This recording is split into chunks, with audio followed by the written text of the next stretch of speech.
ये बना के देना है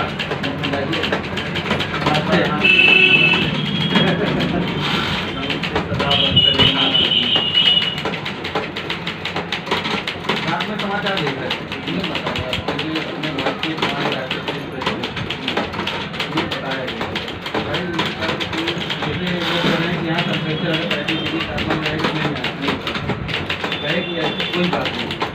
इतना नहीं है एक वायरस है आपके शरीर को हेल्प करो जब अगले को शरीर से दर्द होगा तो इससे शरीर को हेल्प करेगा उससे कोई टेम्परेचर से वो नहीं है ठीक है दूसरी चीज़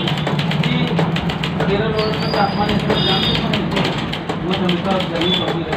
इन सबों 14-15 दिन